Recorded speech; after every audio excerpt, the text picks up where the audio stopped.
Hey everybody, it's Kristie with Fur Babies and Friends. I am here to talk to you about two different cues that are often really helpful for racehorse guarding for puppies or just generally good cues for your dogs to know in general. So those two cues are leave it and drop.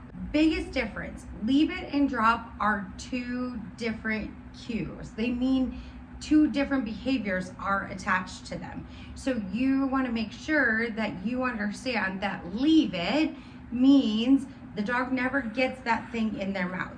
Leave it is the precursor to drop.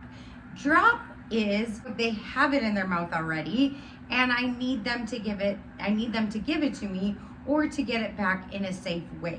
So I'm actually going to use my dog Tigger to go over how to train an effective leave it, since he was never expected to be alive this long since he has cancer. He only had 4 to 6 months to live. At 16 weeks, I didn't put a lot of time and energy into training him because I wanted him to kind of live his best life, but he is still around at 2 years old, so I figured it would be a lot more relatable to people starting from the very beginning and working up to the end of what a really solid leave it would look like. So give me a second and I will be right back. So I'm back with my boy Tigger. He is going to be here to help me teach you guys how to train a really great leave it positively. So the first thing that you're going to want to do is you want to start off with treats in both hands. So in one hand, you're going to have your highest value treats. I'm using bison liver right now. And in your other hand, you're going to have your take it treats. So we want them to release them to know that they can have it. So we're going to have our take it treats. So the best way to do this is get your dog engaged first with the high value treats. So he knows they're in there, he wants them. I'm gonna put it on the ground and I'm gonna say, leave it. Yes, good boy, take it. So if you notice, what he did is he stopped, he sat, and he looked at me. So anytime you're training a behavior, it is really important that you yourself are clear on what success needs to look like for your dog. So for me, when I'm training a good leave it, if you think about an emergency situation, you dropped pills on the ground, you're walking by, there's a dead bird, those are good leave it situations. To dogs, if they're still looking at it, whatever that object is, they are going to go get it. So if you get them or you teach them to take their eye contact and put it back to you, they're gonna stop fixating on that object. The other thing is, in the example, like you spilled a whole bunch of pills in the kitchen, you want them to default sit, because if they're sitting, they're not moving towards what you told them to leave. So dogs are not able all the time to chain behaviors like eye contact and a sit all at the same time. So in the beginning, it's really important you start by rewarding and marking that first behavior, which is eye contact. And then once they build power in that, then you can start rewarding or holding out the treat until they give you the default sit. So we're going to start it all over. I'm going to get him engaged with the high value treats. Leave it, good, take it. So he's already sitting. He's also has a great 3 out of 4 Luxini patella. So I'm going to let him smell the high value treats. Leave it, take it. So he is not going to the ground anymore. So I'm going to put it in front of his nose. Leave it, take it. Good boy. Ready?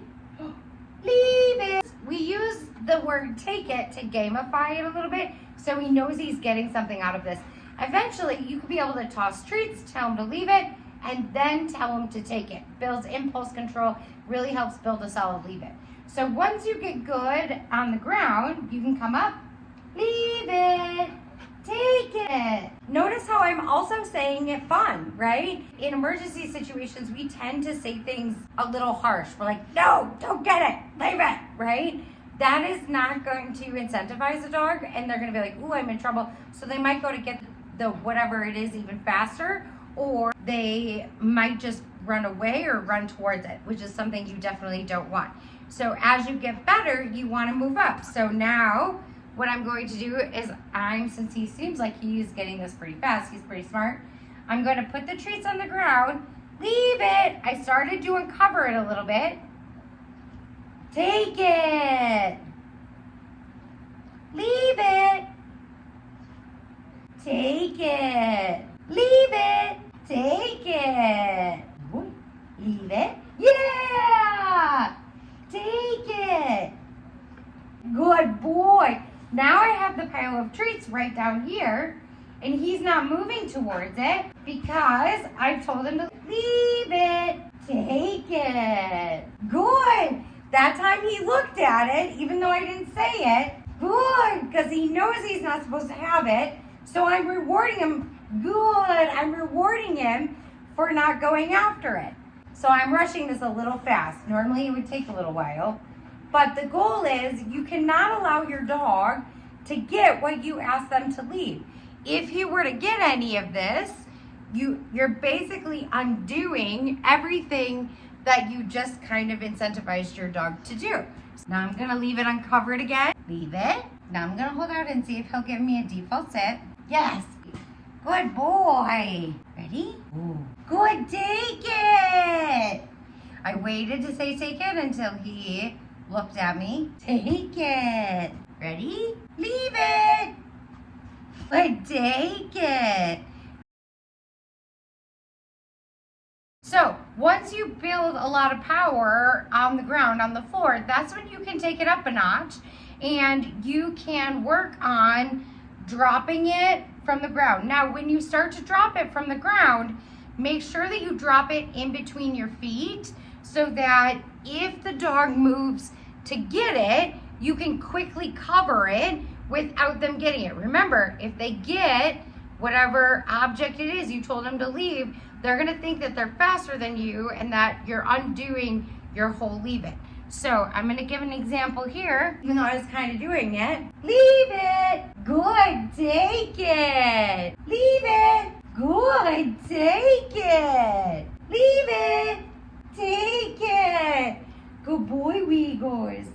Ready? Leave it.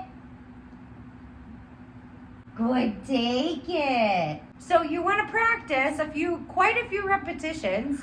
You want to practice with treats. Once your dog really understands the behavior of what they need to do when you say to leave it, that's when you can start transitioning to other objects, be it socks, towels, shoes, etc. But be prepared if you do tell them to leave it, that you are ready to follow through and make sure that they don't get it. You also need to work on training a really solid drop, so if they do get it, you are able to get them to give it back to you without resource guarding it, or you don't want them to gamify the whole situation. I hope you enjoyed this video. Leave it is a really great cue and behavior for puppies, especially as they like to get into a lot of things, but it's also really great for adult dogs. Nobody likes bowel obstructions. Nobody likes dogs getting stuff caught in their throat. So I hope you enjoyed, and if you did, make sure to like, comment, share, and subscribe to our new YouTube channel at Fur Babies and Friends AZ. Thanks so much. We'll see you in the next video.